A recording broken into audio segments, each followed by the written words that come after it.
What's up, everybody? How you doing? So, 2020, that's a crazy year, right? I mean, I'm sure we all had a lot of crazy stuff happen. So I'm going to tell you about that time that my mom died. So, this story starts back in 2017. In 2017, I had a good bit of money, right? Like my family, I mean, not me, obviously, I was a child, but my family had a good bit of money. And I kind of knew where it came from, but I didn't. And long story short, my mom was defrauding the government. Lots of money. It was a very, insane situation. It's one of those things I think about it. I'm like, why would she do that? But, so she gets in trouble, gets convicted, all this, yada yada. She's not going to go to jail. She's going to get probation. She's going to be fine. Well, she decides she's going to fake her death. This is 2020 at this point. She comes to me and she says, Ronnie, do you think I could fake my death? What? What are you talking about? I was like, okay. I was like, here's what you need to do, Mom. You need to go see a psychiatrist. All right, you need to go to therapy or something. Find God, something. Anything but this. I'm like, no, you can't. And she's like, oh, okay. And that's it. I don't hear anything about it for a while. Well, a few months later, she comes to me and she says, here's what's going to happen. Me, your father, we are going to go throw a bunch of stuff off of the Grandview Overlook. We're going to call the police and tell them that I fell. And they'll try to rappel down and they'll try to find me, but they can't. Oh my God. I'm like, okay. I'm like, all right. I'm like, at this point, COVID's already started. I can't go outside. What am I going to do?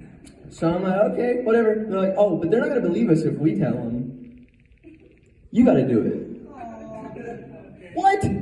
I'm 17 years old. I'm like, I think you're a little bit crazy. I think you're just slightly unhinged. So they basically belliger me into this corner.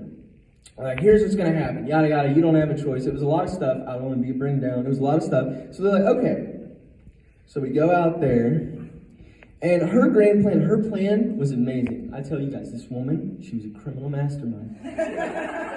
All right? Not only when she was defrauding the government did she just put down the time when she was doing medical help with stuff while she was on the clock at work.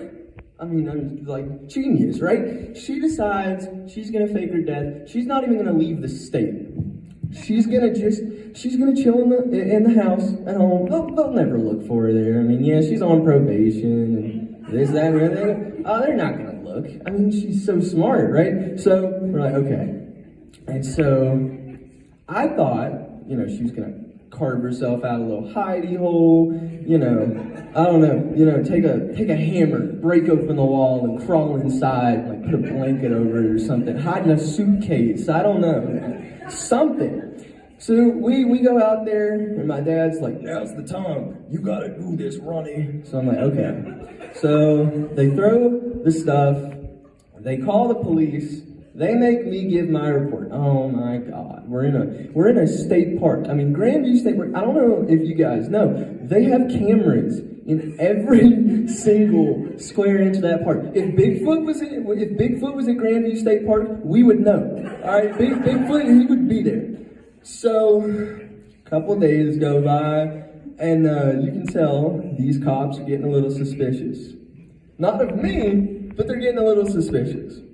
So finally, I think it was the third day, this happened on the 31st that she went through with the plan. June 2nd, 2020, I wake up, I just want to play some Xbox, I'm trying to play a little Call of Duty, I go to my friend's house, I was hanging out, and I get this call, Ronnie, it's your dad. Oh, is it? I couldn't tell. Ronnie, the police are here.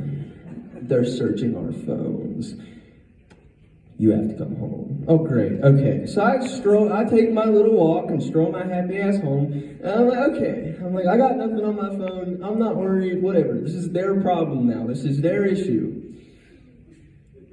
And this cop, we're sitting there. I think it was Trooper Wood. And he's like, yeah, we have a warrant to search your phones. I'm not going to use that. I don't think you have anything to hide. Well, thank God. All right, we just have to do a quick search of the house. And okay, so the way this house is you come in and it's like split level. So you can go up the stairs to my mom and dad's bedroom, or you can go forward, like past the kitchen, into the living room. And in the living room, there's this little doorway that goes into my bedroom, and there's a closet right there. The closet goes back underneath the stairs. So, it's a good bit deep. That's where she decided to hide. And I'm like, oh my God, I can't do this. So this cop's like, yeah, we don't have to exercise this warrant. I don't think you guys have anything to hide. And so we just have to do a quick search of the house where she's on probation, and then we'll be out of you guys' hair, all right? I'm so sorry about this. Turns around, goes straight for the closet. You're joking, man! And he opens it and he goes, all right, there's a little hair back there. It might be from some sort of large doll, possibly an American Girl. Oh dear. And then you just see it. He gets this look on his face, about 2 seconds, of like, he's confused. He thinks he's lost his mind. He's seen a ghost. And all of a sudden he goes for the gun. Come on out of here. She gets out of the closet, and I was freaked out by the situation. I felt bad for this cop, because this dude looks beyond confused. All right, this man's entire worldview is just shattered around him. She's come back from the dead. His understanding of life and death is totally changed. And he's like, I don't know what the hell's going on in here, so I'm going to rain down charges on everybody, yada, yada. I was just like, oh my God. I'm like, I can't believe this. And my dad's like, yes, or he's like, yes, sir, I'll tell you everything. Oh, you will. You'll tell him. Oh, you're so nice to finally tell the truth. And so, long story short, they got in trouble. They went to jail, and 2020 is not defined by the pandemic for me, so hey, let's just be happy about that. My name is Veronica Moonstar. Thank you, guys.